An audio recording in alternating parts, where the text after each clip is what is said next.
everyone. Welcome to Taqueando. I'm your host, Bill Esparza. And this week, we're going back to the future. That's right, to Alta, California. To take this journey, I've reached out to a very special longtime friend and chef I admire a lot. Chef Carlos Salgado has a rich history in Mexican American cuisine. His family had La Siesta in Orange. It was an institution of Mexican American cuisine that the family retired in 2014, but people who grew up over those decades, over almost 4 decades, got to know the family and really lived through this restaurant.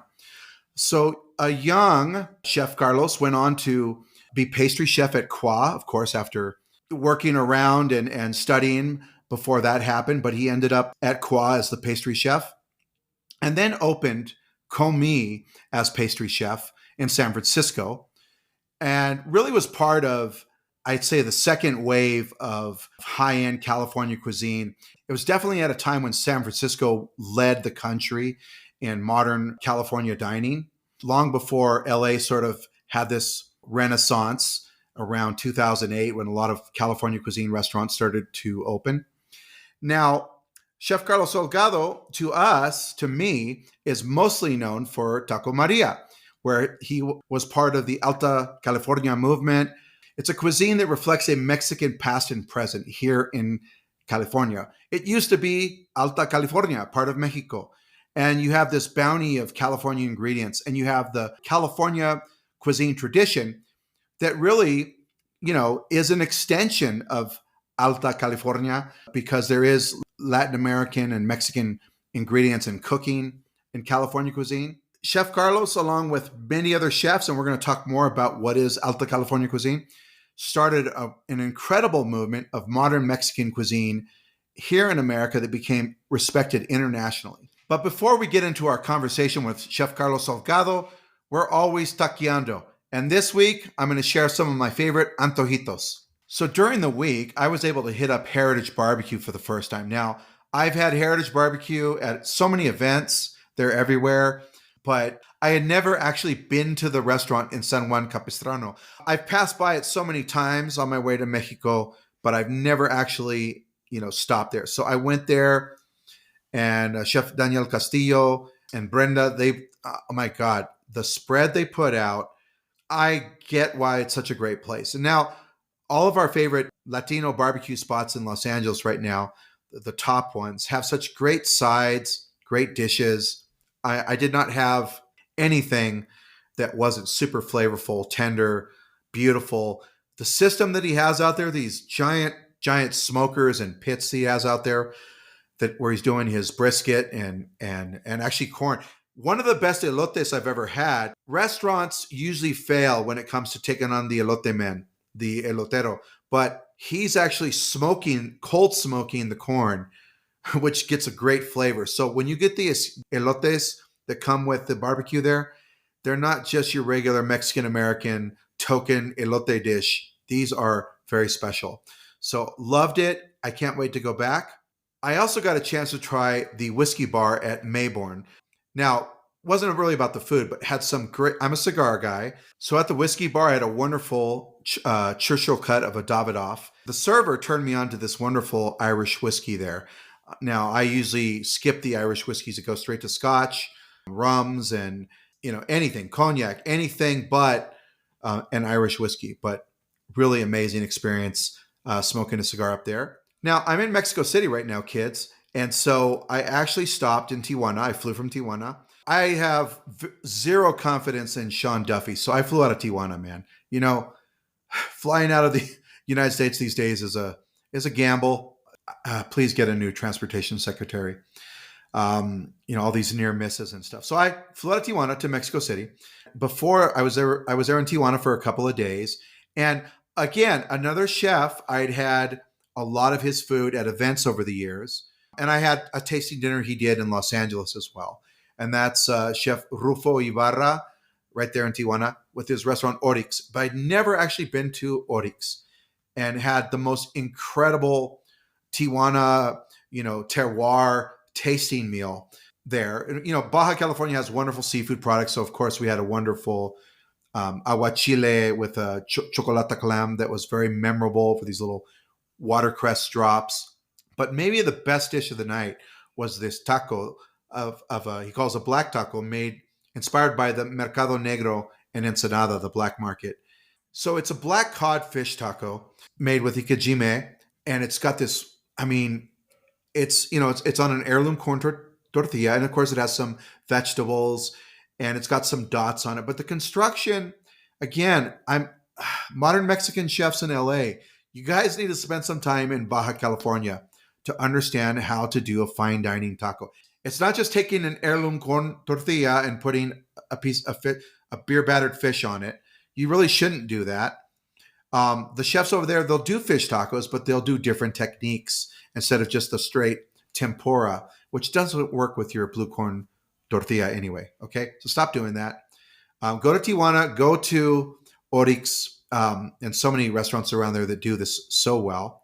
I had this incredible steak dish that he called the Gold Rush that was extra decadent, but it was just a perfectly cooked piece of steak with a potato puree, a little bit of bone marrow juice in there, and a little gold leaf. Not exactly gold leaf, but he had some gold in this little little dressing he did on top, which was really incredible. The zucchini dish in a chocolate clam sauce. I mean, amazing. A really fun tasting dinner. And also it seems to get popping, around 10 p.m. A younger crowd starts coming in to go to the bar and stuff. So go there late, get a tasting meal, hang out. It's a lot of fun there in Tijuana. And El Nuevo Poblano is a taqueria I've written about in my Eater Tijuana guide. And I've been there a lot of times, but I'm always avoiding the rush. But I was with my editor, Matt Kang, for Eater. And I was like, okay, we're going to go on a Sunday night when it's really busy. And oh my gosh, I always go to La Pasadita when they're at their rush. I love seeing the show. But this was equally impressive, probably like 30 staff out there. We've talked about the Taco Brigade system. This was an exceptional, show of taqueros, people that work the grill, women making tortillas, a station just for that Tijuana style guacamole, tons of servers, super fast service, great tacos, and definitely a lot funner of an experience than going there in their off hours so I can get in and out quick. The line moved very fast. It was really long, but it moved very fast. And so I really recommend that experience. And that's all. Be sure to check out each episode for my restaurant picks on where I ate this week. I'm going to share the best ones, of course. But before we get into our conversation with Chef Carlos Salgado, a quick reminder that Taqueando is part of the Acquired Taste family. Be sure to listen to our sister podcast, the LA Food Podcast, and that'll be out on Friday. And now, vamos a taquear. Here is my good friend, Chef Carlos Salgado, calling in from Wisconsin. Hi, Bill. Thank you very, very much for having me. Incredible honor. Yeah, thanks for being here. And congratulations on just all of this and the incredible guests and the stories you're telling. Right. You're not only an award-winning chef, you're a listener of Taqueando podcast. Exactly right. Yeah, I'm a fanboy today. Me too. And it's we've had so many adventures, right, over the years, and now we're starting a new one here. And I'm so glad that a lot of people don't know, as I was one of the first ones to know about your new restaurant. I happened to reach out. I just had reached out to you because I hadn't talked to you in a while, and I was thinking of like you should come on the podcast at some point. And then you you spilled the beans. You fessed up like a guilty, like you hadn't told me that you were reopening a restaurant. Yeah, we went sort of off the grid for a little while. Yes, you did. Just recently, sort of, showed our faces and our cards. Yeah. And to let people know what we've been working on. So it was just perfect timing that I reached out then. I want to talk to you as one of the founding fathers of Alta California cuisine, which is something that I coined around 2014. And I think I first published something about it in 2015. But I was looking for a way to identify all these amazing young Latino chefs, not just Mexican, but Central American chefs here in Los Angeles too, that were doing a modern Mexican cuisine that was very different, although somewhat inspired by, what was happening in Mexico in Mexico City with restaurants like Puyol and Pangea and Monterrey and Manzanilla and Ensenada, restaurants like this that had sort of, really not so long ago. Modern Mexican cuisine is only 25 years old. So they obviously had an impact on you. But this was very different. What you were doing, what Chef Wes Avilas was doing with Guerrilla Tacos, what Chef Ray Garcia did with Broken Spanish and Broken Spanish Taqueria, Chef Eduardo Ruiz with Corazón y Miel, and Chef Josh Gill with Tacos Punta Cabras, and even Chef Joseph Centeno bringing back Bar Ama and doing a modern Tex-Mex cuisine. And some of the stuff that he was already doing in Baco Mercat was really a reflection of all these things. This California cuisine, trained chefs, California ingredients, but a Mexican-American perspective. For you, even though I came up with the term, you were one of the ones that really were moved by it in some way, that you actually put it on your page and you identified early on as being part of Alta California cuisine. Right. I think that I can only speak for myself, but I sense that I was one of many Mexican American chefs in that age, working sort of on this idea of self and of my place in the broader context of American restaurants and fine dining, which was the sort of domain in which I had been trained and worked. And I was looking for a framework with which to work to, express myself and my flavors. And Taco Maria was nothing less than or was supposed to be nothing more than a private, very personal, sort of small town exploration of my interpretations of my Mexican American upbringing. At the time, my influences were, of course, my parents, who are the most amazing humans on the planet. And I watched them labor every day in a Americanized taqueria, in a sort of, industrial and office park, setting in Orange County, in the shadow of like Disneyland and the sort of industrial neighborhood that their restaurant was located in, and watch them serve, largely Americans, crispy tacos and enchilada plates and combo plates, and, requesting more and more cheese and more avocado and more sour cream and all of that. What were the big hits at La Siesta? Oh, the big hits, which I do miss it very, very much. The big hits were absolutely like the enchiladas, the green enchiladas, the carne asada burritos, which I think that my parents always did a great version of. But the flautas and the crispy, chicken and beef tacos. Those ones with the toothpicks in them. I mean, I can still taste. Right. I can still taste the fried, toothpick. I can smell it now. So even though I as a young Mexican American child of immigrants, growing up in this sort of complicated time for children of immigrants, when in growing up in the 70s and late 70s, early 80s, when my parents were told that they shouldn't speak Spanish to us, and right, they and we were led to believe that expressions of our culture somehow made us lesser or disadvantaged. Watching them labor at La Siesta, their Mexican restaurant, I never developed like a pride or an appreciation for what they were doing. And then as a young adult, when I was working in fine dining in San Francisco, what I started to see around me was this sort of like a sort of incongruity in like relationships to food and to ingredients. And I started to see more and more like how the work that they were doing was, sincere. It was authentic to themselves. It was about entrepreneurship. It was about self-sufficiency and raising their families. And then, of course, like when you're away from home as an adult, that's when you begin to realize that many of the things that you maybe didn't love growing up, like just a bowl of frijoles de la olla with like nopales and like, you know, like, tortillas and like calabacitas that are like stewed to hell, till they're mush. And Right. like these things that like I did not enjoy eating at their table when I was growing up, I somehow found that like these were like delicious and cravings that I had. And through all the technique that I had been learning in fine dining restaurants, what I wanted to do was return to these food memories and these flavors, these notes, and kind of learn my own way to go about playing them to make something not new, because I don't necessarily think my role is like to innovate, but sincere, like self-reflecting, and self-exploring.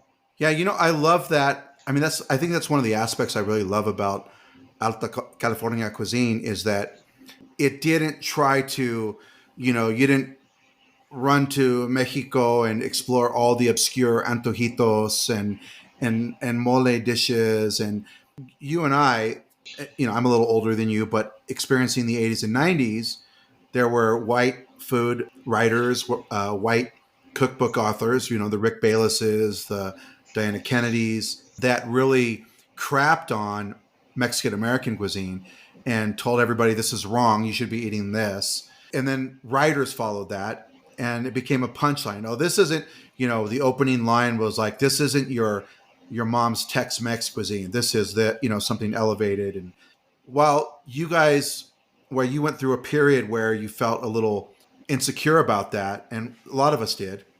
I mean, the whole idea of broken Spanish is that concept, right? Of Mexicans growing up speaking English first. And not because we wanted to be American, it's because our parents didn't want us to experience the racism and hardships.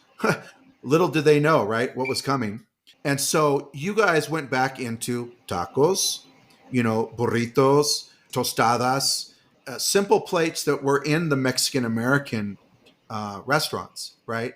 But that you could do something with them that were still Right, and in our homes, the sort of like working class, like right, pastiche, like Mexican cuisine that our parents were able to, create using like American grocery stores and ingredients, like in the right, 80s. which really opened up our minds about what we could do with this food. And it's funny because it was the idea of fine dining tacos. Now they had maybe done that here and there in Mexico City. There was a couple chefs that had done a little, like Enrique Olvera at one point had a foam taco years ago, but he didn't really put nice tacos on his menu.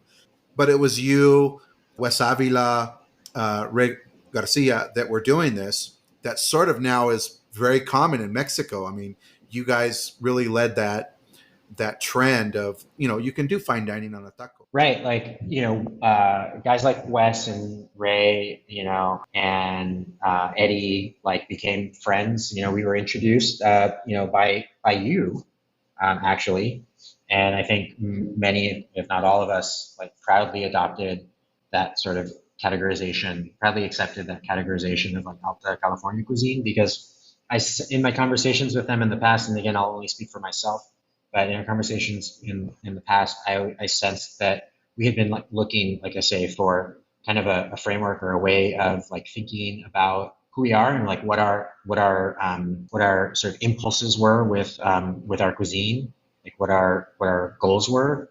And you were I and I'm sure many others are eternally grateful for sort of helping us frame that story and give it kind of a name, or frame that exploration and give it a name, and create like a focal point and something that we could, an object that we could hold and examine and talk about. So that was a very exciting time to find that, to look up from, you're sort of like, from my nerdy pursuits, like imagining what a fine dining or what a fine Mexican restaurant might look like, not knowing anything about what was happening in Mexico, not knowing anything at the time of Enrico Vera or any of these other great chefs and restaurants Yeah. that were mature, quite mature by the time that we opened, and then getting inroads, largely through you, to visit these places and exchange and speak with a lot of these chefs and cook alongside them and learn about our common experiences and also what made Mexican American cuisine or Alta California cuisine distinct. So Wes and Ray and myself and others like had the experience of traveling with you, in Mexico and like learning how our experience as Mexican Americans was markedly different than the experience of like Mexican chefs in their upbringing. And I have a friend who once, who very good friend of mine, Juan Pablo, of course, who was our sommelier for a while Yes. and used to work with Diego. Yeah. I ran into him 2 nights ago in Tijuana. Oh yeah, I've no doubt. Itinerant, the both of you. And he told me something really interesting. He said, and I'm paraphrasing, of course, but it's really stayed with me. He said that, like I think that, you know, because of course, like he, comes from a border town and like lives and works in both sides and has a perspective on Mexican Americans and Mexican American chefs and Mexican chefs. And he said, like, I find that like Mexican American chefs think so much more about what it means to be Mexican than, your average Mexican person or Mexican chef. Sure. Because like because your Mexicanism is like called into question, and your Americanism is called into question, and yet we have so many of the same. And again, I'm deep into paraphrasing, but Yeah. we have so many of the same experiences, the same upbringing, grew up with the same flavors, the same aromas in our household, the same language, many of the same cultural traditions, and yet the foods that we, grow up eating are different, and our approaches to Mexican food are different because our exposure to it here on this side of the border has been, filtered and sort of distorted by really like the American market for Mexican food. You're right. There is, when you're Enrique Olvera or a chef like that, you can cook anything and you're still perceived from the Mexican lens. And here we sort of have to like exaggerate it, right? Did you ever meet Chef Carlos Valdez from Tatanka in La Paz? No, no, I never got to. A great guy, but I had him out here for an event, and we were walking around El Pueblo, Olvera Street, and he's from La Paz, and he's like walking around. He goes, "Este ciudad es más México que pinche México." Like you guys are. This looks more like Mexico than back home. Not obviously not all places, but Right. There is like this kind of not over compensation, but there is this sort of like need to sort of compensate, right. for the distance in like time, like and the geographical distance, that separates us from, like, the homeland, el país. Hey, that could explain why we Cinco de Mayo, Yeah. right? Right. We go overboard. But yeah, it was kind of an amazing time. I mean, a lot of people don't realize that part of legitimizing Alta California cuisine was that you guys did cook in Monterrey, Tijuana, Michoacan. We did Morelia and Boca. A couple, I think Ray went with me, and I wasn't there, but yeah, I remember that one. Eduardo Ruiz went with me, and Wes went to Monterrey to speak at a conference there, and everybody got to know you guys, and the level of respect that like Guillermo Gonzalez had, Chef Guillermo Gonzalez from Pangea had for what you guys are doing, and Chef Enrique Olvera it's I think so important that happened, and it did also put the idea of modern Mexican cuisine in the United States on the map, because for years that had been usurped by people like Bayless, who weren't doing modern cuisine. They were just copying other, they weren't doing anything special with the food, but that you guys actually formed an identity that really all came at once. And what were some of those factors that, like, because obviously that you're going back to 2011, you're sort of the first one, I believe, one of the very first to do this. You very quickly zeroed in on what this was, by accident or by purpose, I don't know. But what were you thinking in 2011? What was leading you to do this besides your own personal life? I know you had moved back home to help your family, and you were going through some things, and not sure what you were going to do next because you had left these restaurants in San Francisco. So how did that all sort of happen? And did you see it? Did you quickly see all these guys emerging at the same times, and women as well, that were doing this? I mean, was there sort of a feeling that something was brewing? Yeah, absolutely. I mean, there was something kind of in the air. It was tangible there. So I had lived when I was living in the Bay Area. I was in San Francisco's Mission, and this was the first time as an adult that I was like immersed in a Mexican American community, and I saw that there were other families, other multi generational, restaurants and businesses that were proudly Mexican American, that had been, there for 30, 40, 50 years in some cases, this really like vibrant, established Mexican American community. And I was working in fine dining at the time. So, we were, this was the decade of the like, what do we call it? The $8 tomato, right? Yeah. If you remember. And gaining access, I was lucky enough to have a foundation for cooking that allowed me access to these fine restaurants. A great part of it was luck, and a great part of it was, ambition and drive, I guess, or just willingness to sacrifice to get my foot in the door of these restaurants by staging, walking in the door and like proclaiming like, "Hi, I work here now. Yeah. You don't have to pay me, but I'll be here 13 hours a day along with you guys," and then and then working that into full time employment after a little while. So what I through working at those restaurants and discovering like getting to work with these fine ingredients and getting to and then being asked to work with precision, and getting asked to focus all of my senses and all of my physical abilities around executing like perfection.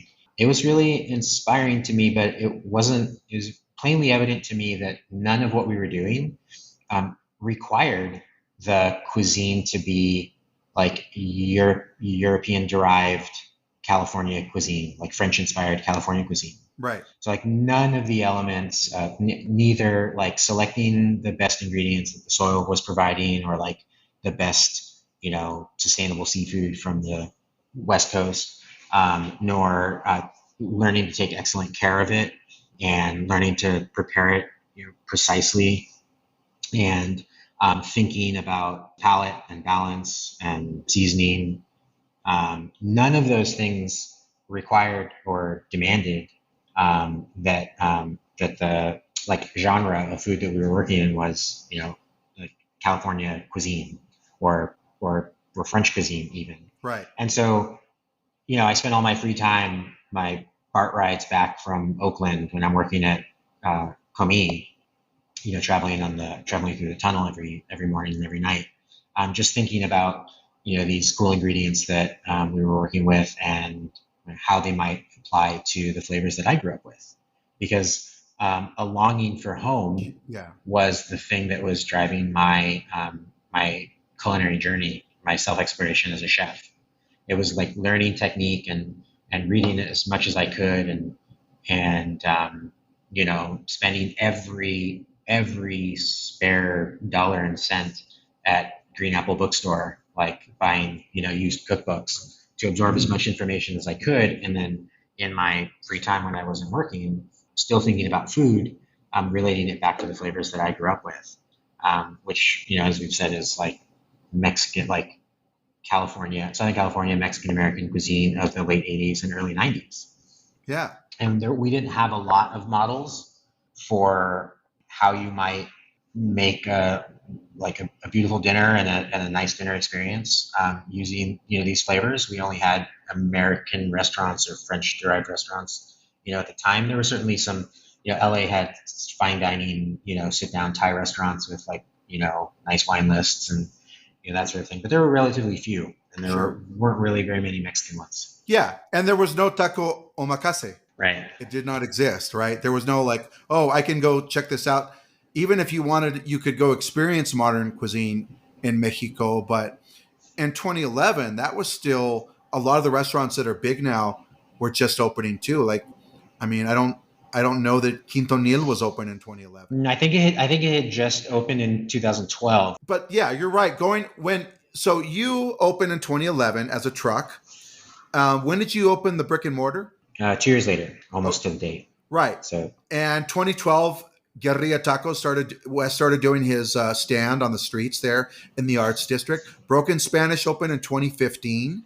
Verlaine, which is not part of the Alta California cuisine, but that was sort of one of the first Mexican chefs to come into LA, opened in 2017. So like if you look at what was happening, if you're a young Chicano chef in 2011 or 2010 when you're thinking of doing this, you go back to Mexico City, and Puyol was a different Puyol than it is now too. It was a different iteration, and there was Puyol, there was like just a few other modern Mexican restaurants that reflect the way the cuisine is today. But like a lot of the big ones that Maximo Bistro hadn't opened yet. There was no Quintonil. Sud 777 hadn't opened yet. I don't. That one I'm not sure what year it opened, but it might have opened by then. Maybe it was still a young restaurant if it did open. And then there was Paxia. Paxia was a young Mexican chef. He opened pretty early, so there was a point when there was just Puyol, Paxia, and a few others, right? And the rest of them were old guard Mexican haute cuisine. So there wasn't a lot to go on when you started. right. I mean, like I said earlier, it was like very much like a nerdy kind of self-exploration. Like I'm going to leave the Bay Area, this this city that or this region that is like the culinary focal point, of the world right now, and I'm going to like ply my craft at trying to work with the flavors that are most meaningful and important to me. As I was in the process of discovering exactly how much I missed home, exactly how much I regretted not internalizing like my cultural heritage when I had been younger, and realizing that I wanted a closer relationship with my folks because I had moved to the Bay Area ostensibly to work and continue working in early tech, which is what took me out there to begin with. And it was there that I had this sort of awakening, realizing that like the work that I'd been doing for about 10 years prior, working in in tech, was kind of soulless, and that my work up to that point could be like fit onto a USB thumb drive or zip disk, if you remember those. Like I do. all of my work was like immaterial, and it didn't facilitate any emotional bonds with anyone. It wasn't interesting to look at and hold and taste and smell, and you couldn't have a party around Yeah. it, or a celebration. And here I was like discovering San Francisco and the Bay Area and restaurants and farmers markets, and realizing that like many of the same kind of tools that I had developed as a young nerd, were actually applicable to cooking. And so cooking, having grown up in my parents' restaurant, what I found is that I already knew how to do many of these things. They just sort of came naturally to me. Right. And so it happened like relatively quickly. I think it was like 5 years between like the start of my career, my cooking career in the Bay Area, to like actually leaving and with like a business license ready to go in Southern California to begin working on Taco Maria. It was really relatively quick that I realized that like what I wanted to be doing was not like continuing to learn the art and craft of Eurocentric fine dining, but instead to like apply these lessons and techniques, these things that felt very like instinctual to me, wanting to apply them to the flavors and the ingredients that I had grown up with and I valued. So like to say that like there was certainly like a synchronicity effect, no doubt that kind of had myself and chefs like Ray Garcia and Les Avila and others, specifically in Southern California, driven to or emboldened, or feeling free to begin to kind of project this work. And I think that's absolutely worth examining. And I wish you would. I wish we could do that here, but we obviously don't have time for that. But what was it in the air? And I think some part of it was like certainly the kind of multicultural high that we were on, like during the Obama administration. Yeah. And Mexican Americans, Latinos in general, were having a rise in popularity, not just in food, but music. Um, there was a growing, we had moved on from what you and I experienced, me in the 70s and then us in the 80s. And Right. During that time, we became the like majority, by 1 percentage point in Southern California. right. Um, you know, We went from Pace Picante becoming the number one hot sauce in America to Taco Maria. And for people out there who don't didn't experience Taco Maria because you've been closed for a number of years, and especially that weren't there at the beginning, for us, Taco Maria was like the Chicano French Laundry, man. I'll take that. You had to drive through theme park hell. The stupid nights thing is there, and there's all that traffic and Knott's Berry Farm and all, to get to this mall. And then when you got there, you had to walk, like, I think the first time I went there, I'm like, where the hell is this restaurant? And the space was unremarkable. It was just a stall in this market, or like a restaurant space. But being there and sitting at that counter was magical for so many of us that I attended a lot of your dinners you had visiting chefs there. You had Enrique Olvera there. You had Chef Gabriela Camara, and then and just your different tasting meals you had there. I had so many wonderful nights there, and I was also at your last service, That's right. Yeah. which was really special.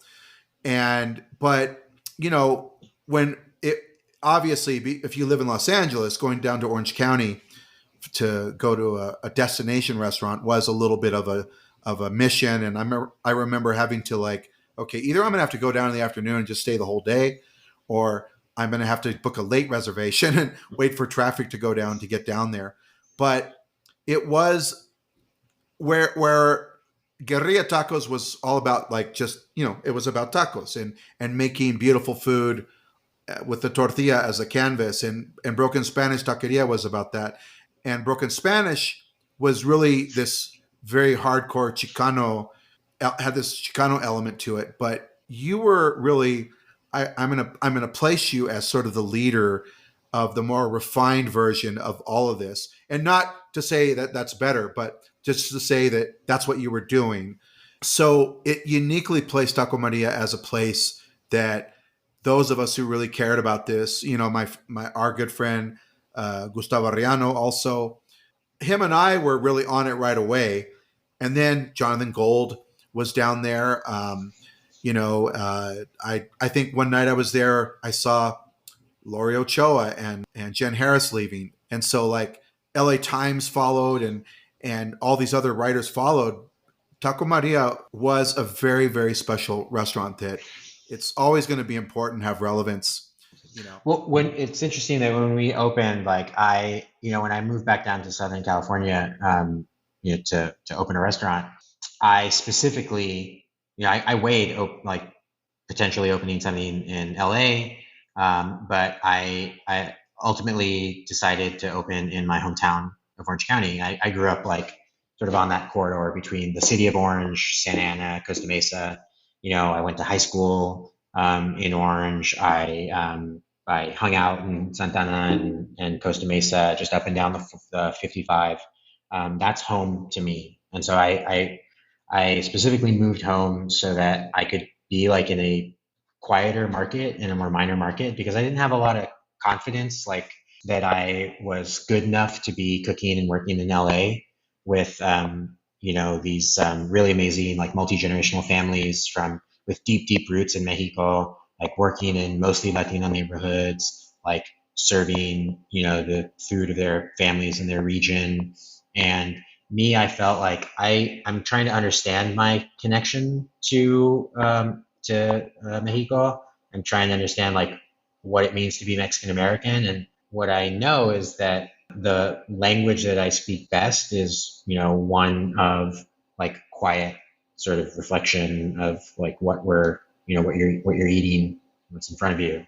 And I guess what I mean is, like, my training had been in fine dining at that point, and I felt that like the probably the best way to really honor my parents' cultural heritage and like my, like my origin was to place it on a pedestal equal and level to the food that I had been, trained with, and make no apology about it, and just sort of establish and take for granted that this cuisine is just as good as what you might find at the French Laundry or what you might find at Chez Panisse. Not to compare myself favorably to these people as a chef, but just to take that as like the proposition, the value proposition, like, and make no apologies about it, was, if I'm being completely honest, it felt a little bit activist. In retrospect, I can say that like I think it was a little bit activist in motivation.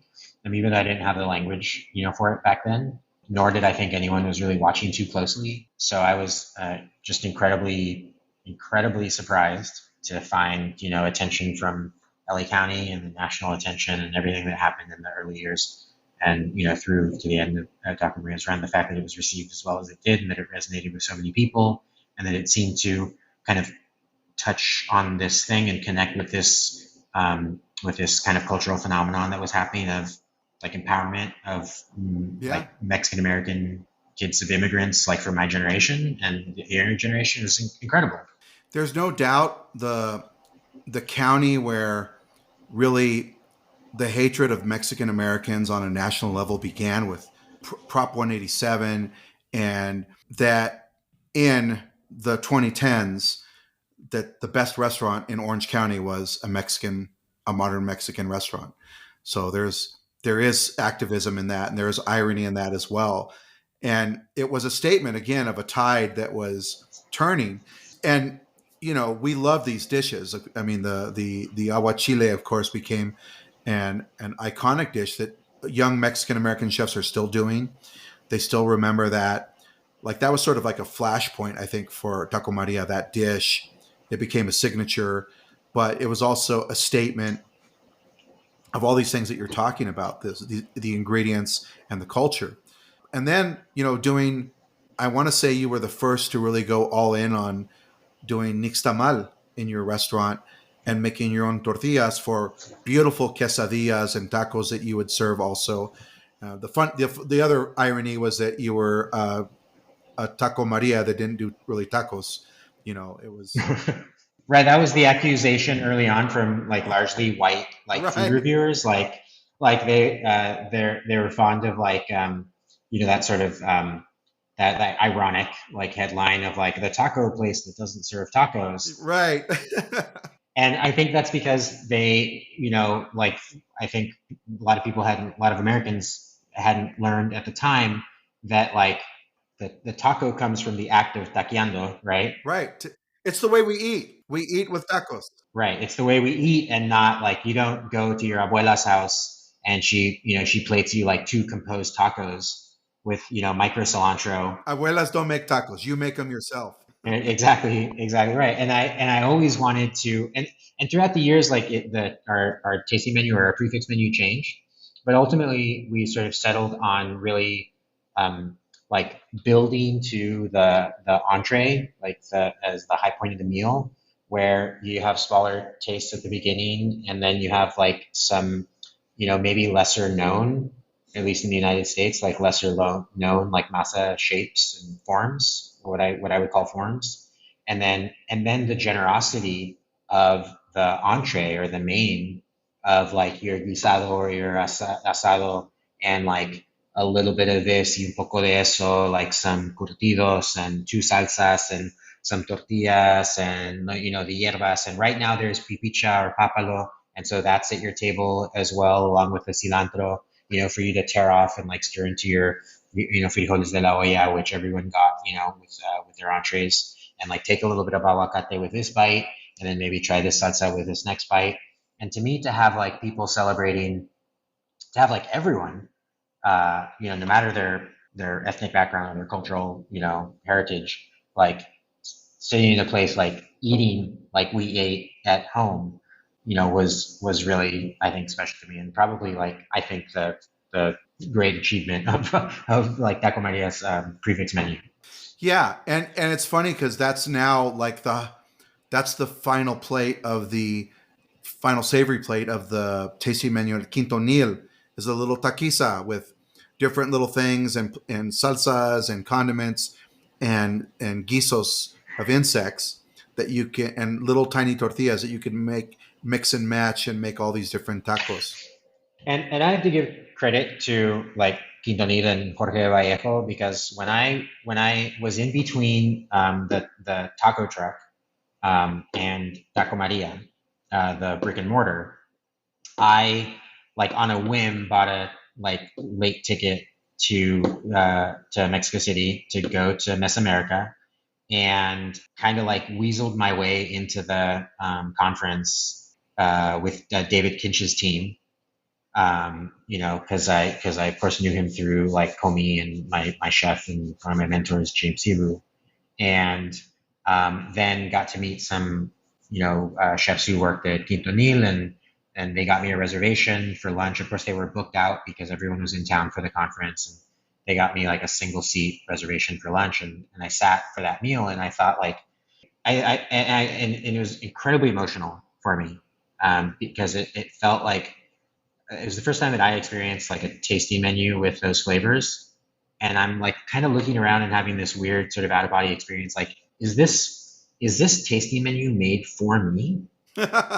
Right. And I mean, obviously not, right? But like it felt that way, and it was profoundly affecting, and it felt like qua, but like in my language. And of course, Daniel Patterson ultimately is my chef, my mentor. My time at qua was for me and my way of thinking about food and flavor and technique and excellence. And I credit him with my way of thinking about how I cook. Um, and it felt like qua, but like in my language, like like in my native tongue, and it was really deeply moving to me. And I thought like, okay, this is possible.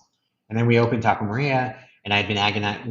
Then we went on and in the coming months like opened Taco Maria, and during those months I was agonizing about like what the menu format should be, and like I had come from fine dining, and the way that I preferred to cook and serve people was like with lots of different things to eat and not like an appetizer and an entree. And I thought, but that's what people in Orange County are going to expect, and they're going to reject this idea of like a Mexican tasting menu. And I think we were open for about a week before like my one of my best friend and opening sommelier kind of stayed up really really late and like finished a bottle of mezcal, like thinking about our first week of service. And we had worked together in fine dining in San Francisco, and we said like this isn't who we are, like trying to eke out like a good ticket average and a good experience for people by letting them like pick and choose sort of familiar, comfortable a la carte plates. Like this doesn't work. So we like the next morning we woke up and threw everything out and decided to reopen like 2 days later as a tasting menu restaurant or as a prefix restaurant. Yeah. And like and it was like totally gestural. It was totally instinctive. Like there wasn't like in retrospect it was foolish. We didn't have any idea of like whether or not it was going to be received well. We didn't know who it was for except for us. But it kind of it helped me achieve that goal that I had, that clarity. In that clarity, I of like thinking back on that meal de Quintonillo and seeing that like these flavors belong, like it's clear that these flavors belong Yeah. in like in an honored, and respectful and beautiful setting. That like that clarity kind of allowed us to take that leap and make that decision. Yeah, I mean, it. I see how that. I mean, knowing you for all this time and knowing how you are, but really, all the chefs that I know that are great, it's the hardest thing in the world for chefs like yourself to find the courage to be yourself, right? Because you're so afraid. It's you're exposing yourself. There's so many chefs that are overconfident, and and these are bad restaurants. Their overconfidence and their failure to reflect, to have fear, to almost be like I want to do anything but expose myself in what I really want to do. And to go through that process and to come out with something that just happens weeks before you open, and we get this wonderful expression of modern Mexican American cuisine at Taco Maria. That again, it caught on with people. It resonated with everyone. It. I don't know if you remember the Anthony Bourdain show. That was the Parts Unknown episode that they shot in 2016. It was the last LA episode he did, Mm.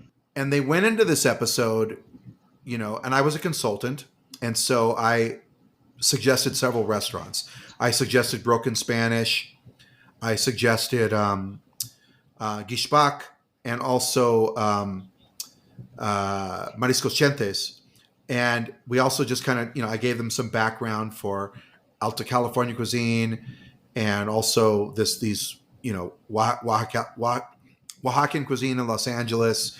The whole thing that Chente was responsible with bringing a really wonderful Nayarit concept to Los Angeles. But the episode was supposed to be a triumph of Mexicans over Donald Trump.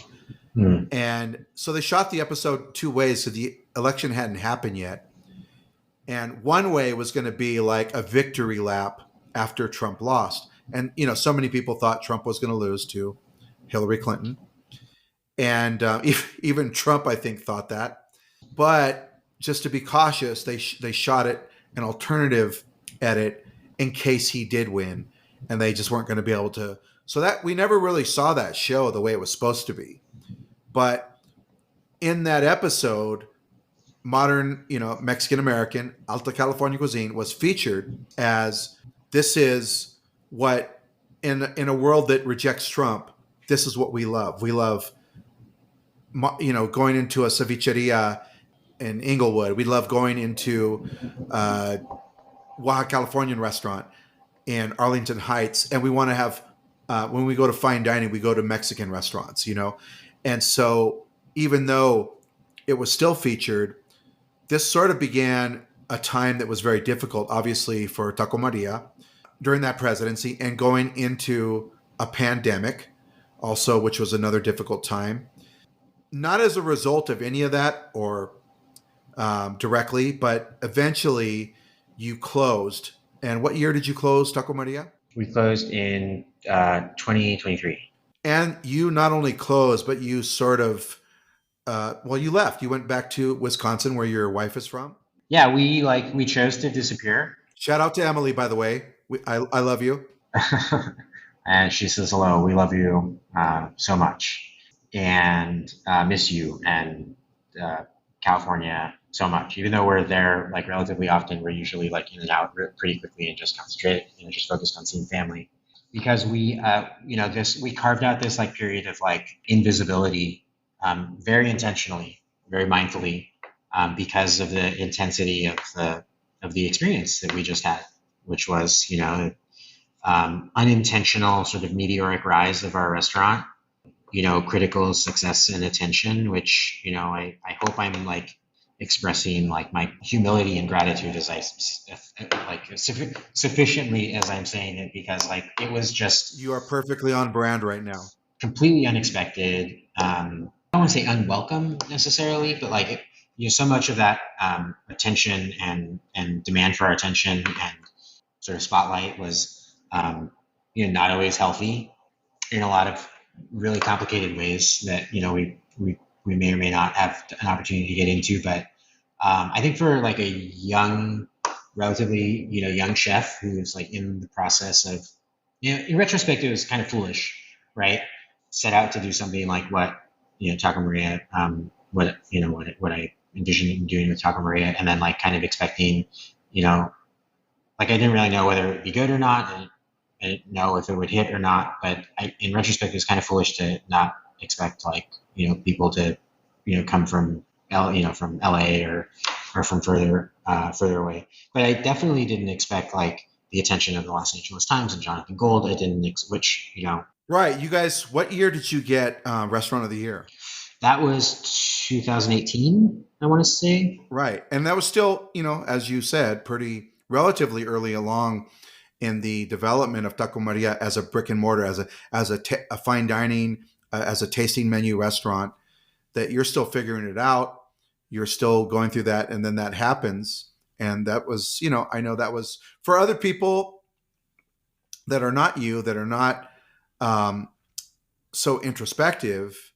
It might seem very easy for them, but it was kind of tough for you to take all that attention.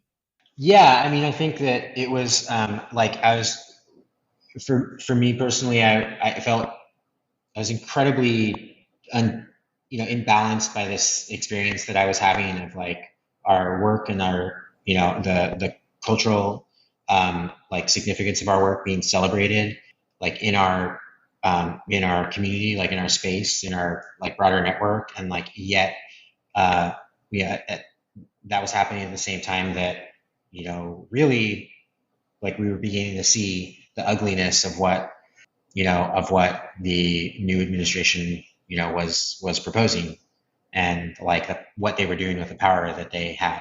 So that was incredibly dysregulating for a lot of Latinos in the United States, Right. and we were no different. We weren't immune to that at all, even with this incredible success that we were experiencing. And I have to say that yeah, it was incredibly it was challenging to process and parse all of that. And on the one hand, like getting all of this validation from our food and restaurant community, and from recognition like nationally and internationally was really wonderful. And yet I felt, I expected. I mean, just to give you an idea of kind of how disrupted I was, like I felt that what we're experiencing right now with the second administration, I felt that that was just like weeks away, like during that time. Yeah. And so I expected the worst at the time, and I really internalized it. And there was a period of a couple of years where my work at Taco Maria suffered, and I think Taco Maria suffered, and we didn't get to explore we didn't get to build on like the values and the ideas, that we wanted to. And then came the pandemic, Yeah. and it got worse for me personally, and for of course Latinos, and in my work as well, and then of course for Latinos like in this country. And I want to be careful in how I phrase this, but like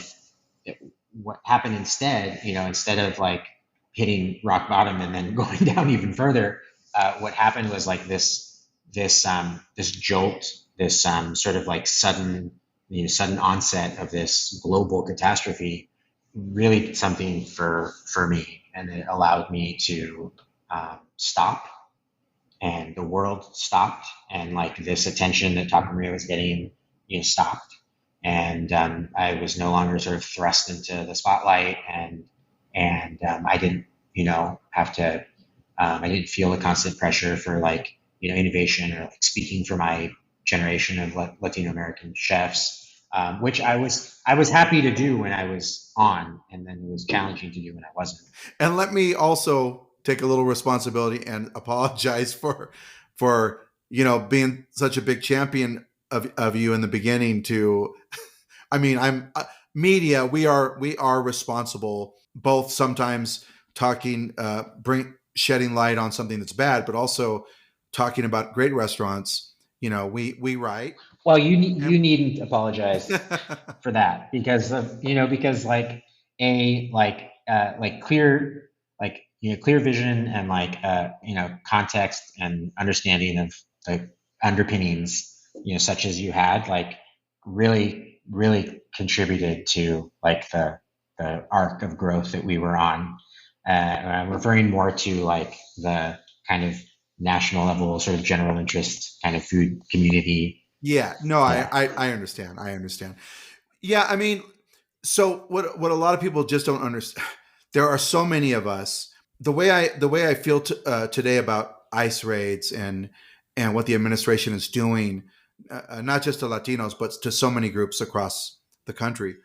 I felt that way when Trump came down the escalator Mhm. in 2015. Mhm. So for a lot of people, the Cubans didn't figure it out, and the Venezuelans didn't figure it out till now.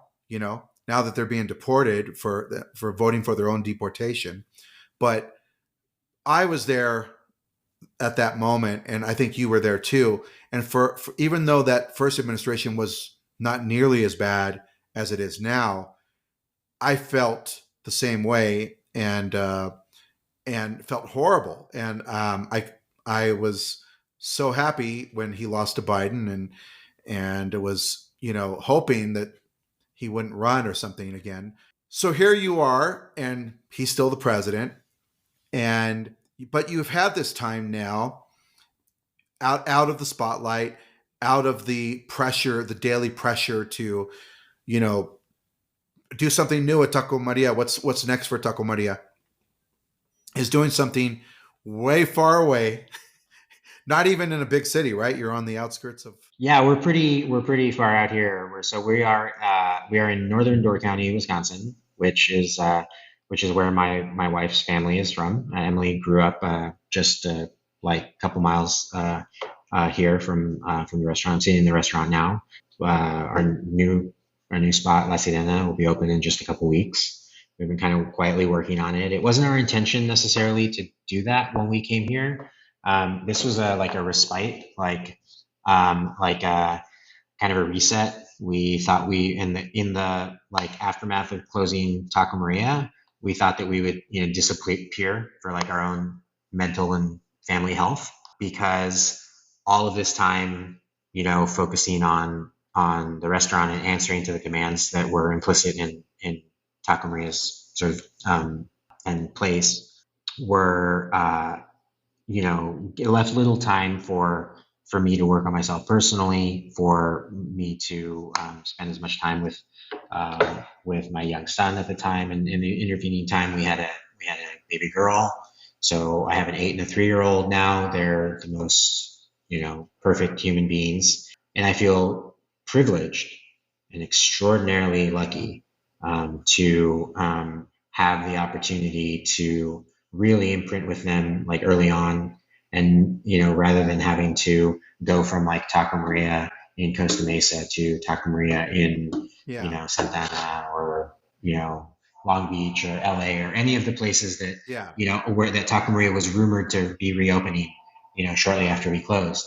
And it was I think really necessary to put some distance, some geographical distance and some distance in time between Taco Maria and whatever we did next, because in that extremely dynamic timeline of like the opening of Taco Maria to the closing, first of all, it was extraordinary, and I'm profoundly lucky to have experienced that, and I feel yeah, blessed to have like been to like connect with so many people, and that the restaurant was so well received, and to be part of this dialogue about Mexican American identity, and what it the is. Chicano French Laundry. Come on. Just like could not be prouder and more honored of like all of the people who helped make that personal like took on that personal exploration with me, and like helped Yeah. contribute to that dialogue.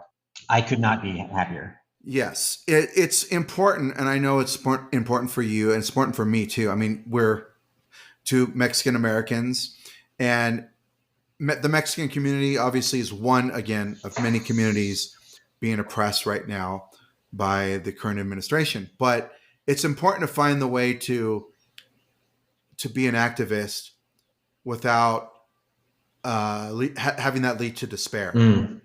To being able to fight without being defeated by your own thoughts, and so we have to fight, but we have to live too, and that's really the balance. Is like we have families. I was talking to a friend, and I was gonna actually have her on the podcast and talk about, and she's just like, she'd been doing so much for the cause, and she still does, but like she also wants to just spend an evening with her son and like be a regular mom and do like help her son with homework, go to have a weekend trip, and we have to live still and find that balance that we can stay strong to be activists or to be allies. I mean, in this case, I consider myself more an ally because it's actually undocumented people, indigenous people that are being attacked, and that's not necessarily, that's a low risk for me. I mean, I can be detained, and but I am a citizen, and so it's like I'm not in the line of fire directly, So far. but it's so far. But yeah, I mean, yeah, there's that. But it's important, like I said, that I'm there to help, that I'm healthy to be able to help, that I don't, that we don't find ourselves in a place that affects us, that affects our mental health. Right, because I mean, we have to remain, we have to remain healthy. We have to, We have to stay on the lines. remain like solvent, Yeah, exactly. in order to, in order to be able to help others. And I think that, like, if our new work is activist in any way, which I hope it is in this way, and that is to be unabashedly like present and out there and take up space and show like brown excellence in a place that maybe you wouldn't assume you would find it. Yeah, We came here to kind of get away and to be close to the other side of our family, and so the kids could know their grandparents and like know where their mom is from as well a little bit. And what we found was a kind of like welcome quietude that was incredibly healing. And while it's true that like there's a relatively small population here, of course we're in Wisconsin, we're in the Midwest, yeah. and I don't need to describe the like political and ethnic makeup No. of where I am, but I also don't think that like the ideas that we're working with, like the flavors that we're working with, and like the the language that we're working with in cuisine, like they're not out of place anywhere. Yeah, And as we imagined, like what our work-life balance would be with young children, we found that like the very seasonal nature of this part of the like this part of the state that we're in um, was starting to look really really attractive. Like this idea of being open like 6 or 9 months a year if possible, and spending some times of the year in California closer to my part of the family. Possibly soon, hopefully, fingers crossed. I mean, I should say before too long, maybe not soon, but before too long, having a business on on both coasts, as it were, the Great Lakes, and California. yeah. So that's ultimately a goal. Right. Yeah, this is a first step back into the fray. I know that you're going to be doing elements of Taco Maria at La Sirena, and that reflect terroir of the local products and probably some of the foods. But I think there's a big advantage in having a modern Mexican American restaurant outside of a market like Los Angeles, and where, not because you don't have competition, but because the audience is going to, they're not going to have anything to compare it to.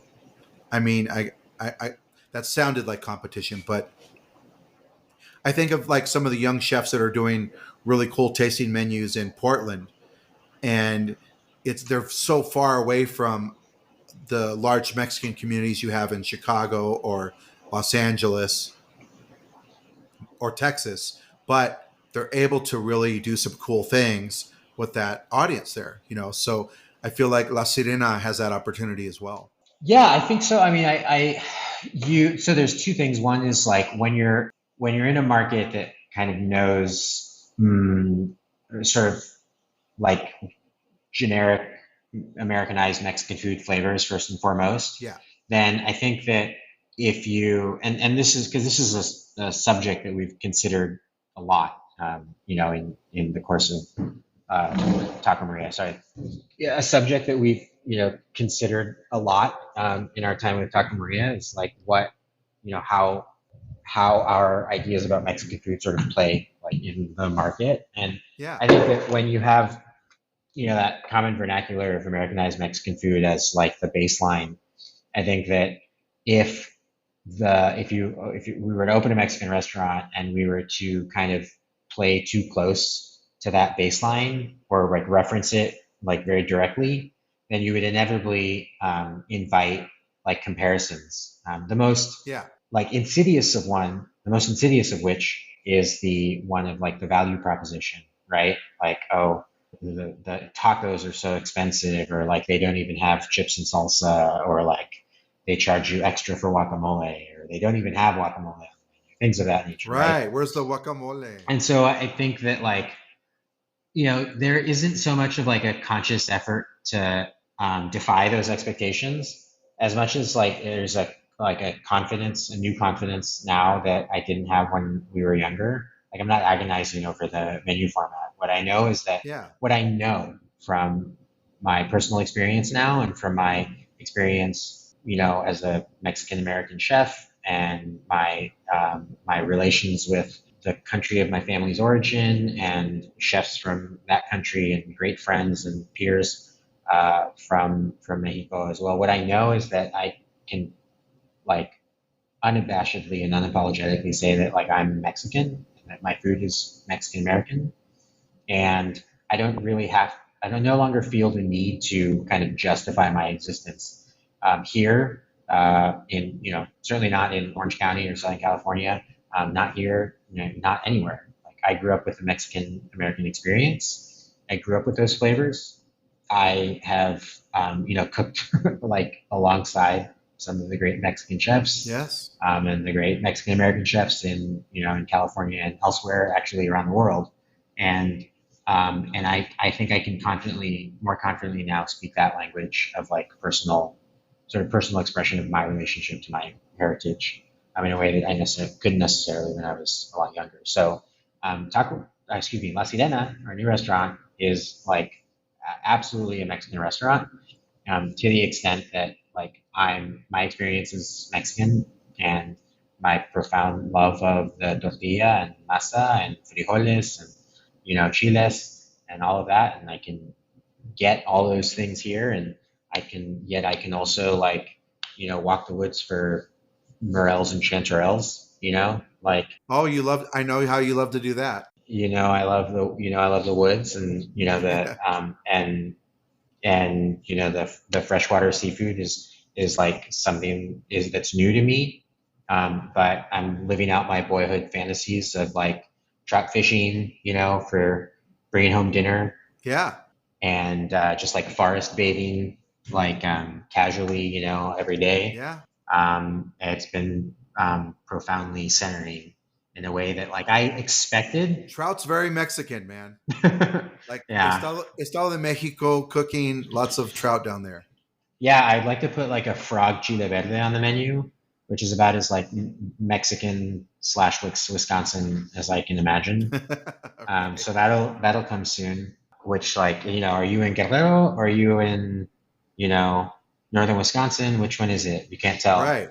You know, with that one. So I think there is like first of all, this is a really beautiful community, like with a lot of progressively minded people, and like a fairly large Latino population, like relative to the rest of the state. Um, uh, like regional tourism is really the thing here, so people come from all over the Midwest Okay. for like beautiful parks and coastline, and like they speak that language of like they're familiar with the language of like Mexican food, and I don't think it's a stretch. Hey, Mexican food is always going to be popular. I mean, it's going to be popular wherever you put it. There's that too. Mexican flavors. I can't wait to go. I need to figure out how to get out there. But meanwhile, back here in Los Angeles, Taco Maria, the legacy lives on. I don't know if you've paid attention, but a former chef of yours, Andrew Ponce, Hmm. has a restaurant called Ati, and it really is a kind of tribute to not just Taco Maria, but Guerrilla Tacos and a lot of the Alta California restaurants that probably inspired a lot of these young chefs. He's got a scallop aguachile. He's got a sweet potato taco. He's doing a fish taco, which everybody did a fish taco in the Alta California restaurant scene. And pig ear chilaquiles feels a little bit animal, but also Eduardo Ruiz was doing over there at Corazon y Miel. What Chef Eduardo Ruiz was doing at Corazon y Miel there's all these restaurants now that have that cooking. You know, Carnal, Simon. I'm not going to say that these chefs are directly um, inspired by, but certainly by the achievements of Taco Maria, being that a Mexican restaurant was Restaurant of the Year, which also has been followed by Holbosch, who's also very inspired by these restaurants, your restaurant and Taco Maria and Guerrilla Tacos. Amiga More, Evil Cooks, Machin, Comal, who now has a Molino. I mean, before there was Comal, a restaurant dedicated to heirloom corn shapes and dishes from, you know, the it's a movement that's happening all over Mexico. You're finding molinos in Guadalajara and Tijuana, in Mexico City, Oaxaca, where they're specializing in like a sort of a fine dining version of heirloom corn. You know, Taco Maria was a predecessor to that here in Los Angeles, and so Yeah, actually, at the beginning, like when we first got our Molino, I didn't have room for it at Taco Maria because it was like half the size. Our kitchen was half the size that yeah, it ended up being. And so I ran the Molino out of my dad's, like, at the time, 30-year-old Mexican restaurant in Orange. right, I would drive back and forth and actually like sold masa to Ray Garcia, for Broken Spanish, like for the first few months that they were open, like ground it all myself and drove it, to LA because I was like, I felt like I had unlocked, like I had opened this like box, this incredible box of like wealth, or like discovered this big ore, like, cache of ore underneath the ground, and I just wanted to share it with all my friends who were like doing similar work. yeah, And so after a while, I couldn't do that anymore. But that was like a really exciting time. yeah. It's really come full circle. When I think about our conversation today, and I think the future of Alta California cuisine is to be comfortable in your own shoes, right? It's not Mm. necessarily that it has to keep innovating or that has to push the limit, but the idea that this cuisine is here to stay. I mean, again, it's not just LA; it's all over the United States. There are more modern Mexican American restaurants that certainly Mhm. the oldest reference they would have is the restaurants that we've been talking about today.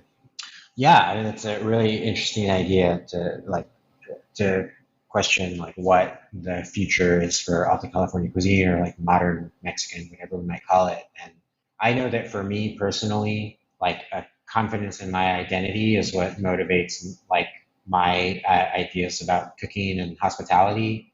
I know that, like, as as a a 40, almost 46-year-old chef now, who's been working for almost 25 years, in this space, I feel confident in my expressions of Mexican food, and welcoming guests around like our food and our drink and our style of service, and like the generosity centered around the tortilla and frijoles and salsas, and you know like I said earlier, like I don't necessarily see my role as being one of like innovation.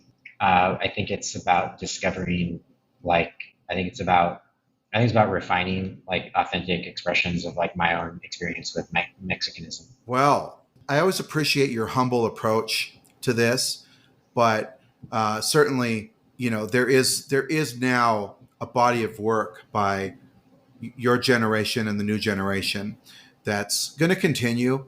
You know, and I can't wait to see this happen at La Sirena. I'm going to figure out a way to go. I mean, Wisconsin was not on my list of places to go in any of the upcoming years, but I'll have to figure out how to do that. And what what's the nearest airport? That would be like Green Bay or Appleton. And let me kind of clear a few things up on that subject, because that's like Northern Door County is like a really beautiful destination, and like I certainly hope people will come here, one day in the future. But this is, like, again, like Taco Maria at the beginning, like very much a personal project. This is where I am because this is where family is, and that is ultimately the most important thing. and we're figuring it out. I haven't felt this youthful in a long time. We're kind of figuring it out. Like, Yeah. where are the Latinos who want to help us like do this good work? We're excited about getting their hands like on like beautiful masa and like proudly make tortillas and serve frijoles and and do it in like a setting and a style that like really honors Yeah. where we come from. I don't want to say elevates because like we don't elevate, but we present it for like in the elevated status that it deserves. We try to anyway through our work. This is like where we're working now. Yeah. So someone said the other day, like, oh, so you've like gone and done like a Mexican deep in the North Woods, like Mexican Noma in northern Wisconsin. And I thought, well, like nothing could be further from the truth. Like this is about like what Emily and I like need as and want as a family. Sure. We happen to be working in this market because of our personal connections to this place, and it happened to capture our attention and our affection in a way that we weren't necessarily expecting. And it is beautiful, and we hope that like before too long that we like can host people from various different places, and that they'll find the beauty in this place that we do. But yeah, we'll figure that out because I'm coming. It's not Lumi Island or or Copenhagen, to be clear. And yeah, congratulations on La Sirena, but more importantly on the journey of to where right now I've never the past couple this conversation and talking to you on the phone just recently. You sound happier and healthier than before. Your family. You're having a wonderful time with your family. I imagine you've become very close in this time, having the time to really work on that. And so I can't wait to see you guys out there. And we're going to stay tuned. We are on the edge of our seat. I'm on the edge of my bed right now, waiting to hear when you're coming back to California. So keep us posted about that. Chef Carlos Salgado, La Sirena, thank you for being on the show today. Bill, thank you for having me. It is great to hear your voice, and I can't wait for not just this episode, but just all the future episodes. Like what a great thing you're doing. Thank you. Thanks so much, and thanks for the feedback. It was nice to hear that you were listening and that you were tuning, that like you've been waiting for this every week, catching all the episodes. So I really love that, the support coming back to me. I'm not trying to stroke your ego. I think that like what you're doing is, and I don't know if you're going to publish this part or not, but just sincerely, my friend, like what you're doing with the podcast, as like it intersects our food with our cultural experience right now, not just LA and Southern California, but like the country and what's happening, socially and politically, is incredibly important work, and you must know that, and you must be told that. But I'm here to pile on and tell you that as well. Proud and thankful, to have you as like one of our main storytellers. Thank you, my brother. See you soon. Thank you for tuning in to the Taqueando podcast this week, and be sure to tune in next week for another episode. And please leave us a rating or review wherever you listen to your podcasts.